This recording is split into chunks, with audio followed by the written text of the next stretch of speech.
በዚህ ዓለም ላይ ትልቁ አሳዛኝ ነገር መሞት አይደለም። ትልቁ አሳዛኝ ነገር በውስጥህ ያለውን ዓላማ ሳትፈጽም መኖር ነው። በየቀኑ ትነሳለህ፣ ትሰራለህ፣ ትተኛለህ። ግን ለመሆኑ የመጣኸው ለዚህ ብቻ ነው? አንተ በአጋጣሚ የመጣህ ተሳፋሪ አይደለህም።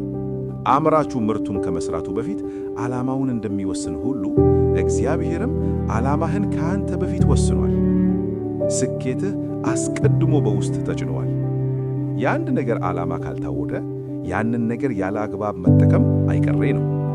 የሕይወትህን ትርጉም ከሰዎች አትጠይቅ፣ ወደ አምራቹ መመሪያ ተመለስ። መጽሐፍ ቅዱስ የሕይወትህ ማንዋል ነው። ከሩቅ ኳክቦት እስከ ትንሿ ጉንዳን ድረስ ያለ ምክንያት የተፈጠረ የለም። ሁሉም የራሳቸው ተልእኮ አላቸው። አንተስ ዛሬ በሕይወት ያለኸው ገና ያልተፈጸመ ተልእኮ ስላለህ ነው። አቅርቦት ዓላማን ይከተላል። በዓላማህ መንገድ ስትራመድ የሚያስፈልግህ ገንዘብ፣ ሰዎችና ዕድሎች በራሳቸው ጊዜ ይከተለዋል። አምራቹ ምርቱ እንዲሰራ የማድረግ ኃላፊነት አለበት። ዶክተር ማይልስ ሙንሮ እንዳለው ባዶአችሁን ሙሉ። ስኬት ከሌሎች ጋር መወዳደር አይደለም፣ በውስጥህ ያለውን ሀብት በሙሉ ለዓለም አበርክተህ ማለፍ ነው። ጥያቄው ይህ ነው፣ ዛሬ ብትሞት ዓለም ካንተ ምን ታጣለች? በውስጥህ ያለውን ዓላማ ዛሬ ጀምር። አንተ የዓላማ ውጤት ነህ። እስካሁን ያመንከው እጅግ አደገኛው ውሸት ሌላ ሰው የለጠፈብህ መለያ ስም ነው። ብዙዎቻችን የሕይወት ዓላማችንን ለማግኘት የምንታገለው ማንነታችንን በስህተት ስለተረዳን ነው።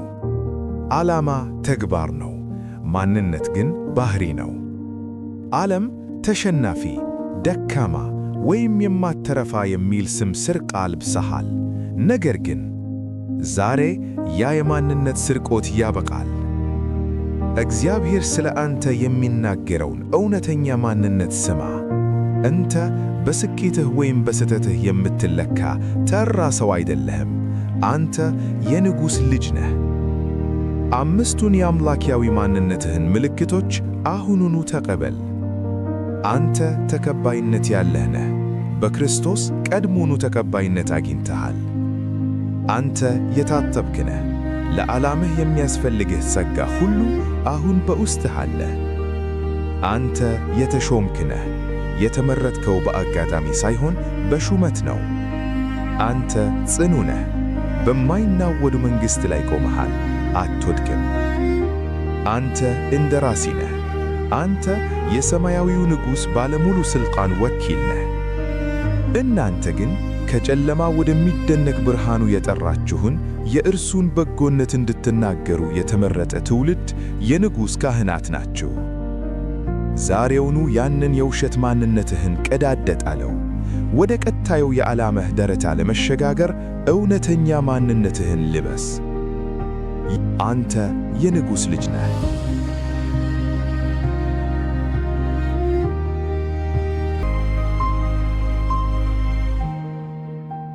ሁላችንም በሕይወት ጉዟችን የሆነ ወቅት ላይ በዚህ ገደል ጫፍ ላይ መቆማችን አይቀሬ ነው።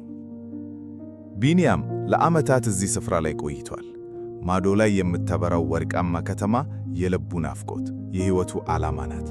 ነገር ግን በመካከላቸው ያለው ጥልቁ ገደል አትሻገርም ያለ ይዘትበታል።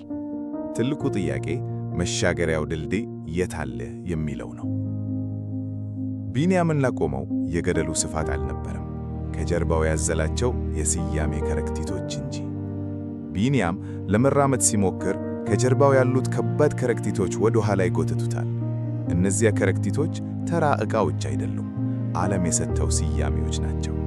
ተሸናፊ፣ ደካማ፣ ዝግጁ አይደለህም የሚሉ ታርጋዎች። ይህ ድምፅ ለአንተም እንግዳ አይደለም አይደል? ቢንያም ግን በዚያች ቅጽበት አንድ ታላቅ ውሳኔ ወሰነ። እነዚያ ከረጢቶች የሰጡት ስሞች እንጂ የእርሱ ማንነት እንዳልሆኑ አስተዋለ። አየህ፣ ጉዞህ የሚጀምረው ስኬት ስታገኝ ሳይሆን እነዚህን የሐሰት ማንነቶች አውልቀ ስትጥል ነው። ቢንያም እነዚያን ከረጢቶች ወደ ገደሉ ሲወረውራቸው ከሰማይ የመጣ አዲስ የመንግሥት ልብስ ተላበሰ። ይህም ጸጋ ይባላል። መሻገር የምትችለው ባለ ንብረትነትህን ስታውቅ ብቻ ነው። ነገር ግን ጉዞው አልጋ ባልጋ አይደለም። ቢንያም በጥቅጥቅ ጭጋግ ተከብቧል። ይህ ጭጋግ ያለፈው ሕይወትህ ሽታ ነው፣ የስህተቶችህ ጥላ፣ የሽንፈቶችህ ድምፅ ነው። ቀናቶቹ ቢያልፉም ድምፃቸው ግን ዛሬም ድረስ ይጮኻል። ቢንያም ግን ያንን ድምፅ ላለመስማት መረጠ። ሪሴት የሚለውን የጸጋ ቁልፍ ተጫነ። ለካስ ሪሴት ማለት እንደገና መጀመር ብቻ አይደለም። ሪሴት ማለት ጸጋውን ማስታወስ ነው። ያለፈው ስህተቴ የዛሬውን ጉዞዬን አያቆመውም ብሎ መነሳት ነው። በዚያች ቅጽበት ጭጋጉ ተገፈፈ፣ መንገዱን በራ። አሁን ቢንያም ድልድዩ ላይ ነው። ነገር ግን ሰማዩ በጥቁር ቀስቶች ተሞልቷል። እነዚህ ቀስቶች የጥርጥር ሐሳቦች ናቸው። አይሳካልህም፣ ዘግይተሃል የሚሉ ጥቃቶች። ዓላማ ባለበት መንገድ ላይ ውጊያ አለ። ጥቃትም አይቀሬ ነው። ጥያቄው ግን የሚከላከል ትጥቅ አለ? ቢንያም በእምነት ጋሻ ተከልሏል። ቃሉን እንደ ሰይፍ ይዟል። የቢንያም ዕቃ ጦር ከብረት የተሠራ አልነበረም፣ ከእምነት እንጂ። ፈጣሪዬ ከፊቴ ነው የሚለው እርግጠኝነት ማንኛውንም ቀስት መከለያ ሆነው። ከዚያም ትልቁ ፈተና መጣ። ምቾት ወይስ ዓላማ? የራሱን ምቾት ትቶ ለፈጣሪው መንገድ እሺ ሲል ያ የማይታየው ድልድይ በእግሩ ስር በሚያስደንቅ ጽናት መገነባት ጀመረ። ቢንያም ድልድዩ መሃል ላይ ሲደርስ ማዕበል ተነሳ። በዚህ በጨለማና በማዕበሉ ጩኸት መሃል አንድ ትልቅ ጥያቄ በልቡ ተመላለሰ። ይህ መንገድ በእውነት የፈጣሪ ነው ወይስ በራሴ ምኞት እየባዘንኩ ነው? ጥርጣሬው ልክ እንደ ማዕበሉ ድልድዩን ሊያፈርሰው ሲቀርብ በሰማይ ላይ 7 የብርሃን ምልክቶች እንደ ኮከብ ደምቀው ወጡ። አሁን መንገዱን የሚያረጋግጥበት ኮምፓስ አግኝቷል። የመጀመሪያው ምልክት ቃሉ ነው። ቢንያም በእጁ የያዘው ፋኖስ መላውን ሸለቆ ባያበራውም ቀጣይ እርምጃውን ግን ቁልጭ አድርጎ ያሳየዋል። ዓላማህ ከፈጣሪ ቃል ጋር ማይጋጭና ቀጣዩን እርምጃህን የሚያበራ ከሆነ መንገዱ የእርሱ ነው። ሁለተኛው ምልክት አገልግሎት ነው። ቢንያም በጉዞ መሃል የወደቁትን ሲያነሳ፣ የተጠሙትን ሲያጠጣ፣ ድልድዩ በልጦ ሲጠነክር አስተዋለ። ጉዞ ስለ አንተ ብቻ ሳይሆን ስለ ሌሎች መትረፍ ሲሆን በመንገዱ ላይ እንዳለ አረጋገጫህ ነው። ሦስተኛው ምልክት ልዩ ተሰጥኦ ነው። ቢንያም ቀደም ሲል የሚከብዱት ነገሮች አሁን ግን ድካም በሌለው ቅላት ሲከናወኑለት አየ። እግዚአብሔር ለዓላማው ሲጠራህ ያንን ነገር የምታደርግበትን ሰማያዊ ጥበብ አብሮህ ያፈሳል። አራተኛው ምልክት መለኮታዊ አቅርቦት ነው። ቢንያም ስንቅ አልጎደለበትም። በረከቱ እንደ ዕለት ጉርስ፣ በራፉም እንደ አዲስ ተስፋ ይከፈትለታል። እግዚአብሔር በጠራህ መንገድ ላይ የሚያስፈልግህ ነገር መከተሉ አይቀሬ ነው። አምስተኛው ምልክት የማይናወጥ ሰላም ነው። በውጭ ያለው ማዕበል ድልድዩን ቢመታውም በቢንያም ልብ ውስጥ ግን ጥልቅ ጸጥታ አለ። ይህ ሰላም ከሁኔታዎች የሚመጣ ሳይሆን ከባለቤቱ የሚሰጥ የውስጥ ዳኛ ነው። ስድስተኛው ምልክት የሚታይ ፍሬ ነው። ሥራህ ሕይወትን የሚቀይር፣ ሰላምን የሚዘራ፣ በረከትን የሚያፈራ ከሆነ በትክክለኛው አዝመራ ላይ ነህ። እና ሰባተኛው ምልክት የጠቢባን ምስክርነት ነው።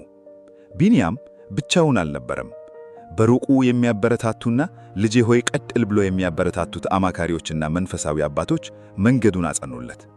እግዚአብሔር ጥሪህን በሌሎች ጠቢባን አንደበትም ያረጋግጣል። ቢንያም እነዚህን 7 ምልክቶች ሲያስተውል በውስጡ የነበረው ፍርሃት እንደ ጢስ በነነ። አሁን መንገዱ ላይ ጥርጣሬ የለውም። አሁን ማዕበሉ ቢጮህም እርሱ ግን በጽናት መራመዱን ቀጠለ። በመጨረሻም ከተማዋ በር ላይ ደረሰ። አንድ ግዙፍ ጨለማ መንገዱን ሊዘጋበት ቢሞክርም አሁን አልፈራም። እርሱ ተራ መንገደኛ የለም። እርሱ የመንግሥቱ አምባሳደር ነው። በሥልጣን ታዘዘ። ያ ግዙፍ ጨለማም ንፋስ ተበተነ። በሩም በታላቅ ግርማ ተከፈተለት። ቢንያም ክፍተቱን ሞልቶ ምልክቶቹን አስተውሎ ዛሬ ወደ ዓላማው ከተማ ገብቷል። አሁን ጥያቄው ወደ አንተ ይመጣል። አንተስ በገደሉ ጫፍ ላይ ለምን ቆምክ? ከረጅቶቹ ገና አልከበዱህም? ጭጋጉስ አይጋርድህም? ምልክቶቹ ፊትህ አሉ፣ ድልድዩም ተዘርግቷል። ፈጣሪ ዝግጁ ነህ ይልሃል። እርምጃው ግን ያንተ ነው። ዛሬ እሺ ብለህ ለመጀመር ዝግጁ ነህ?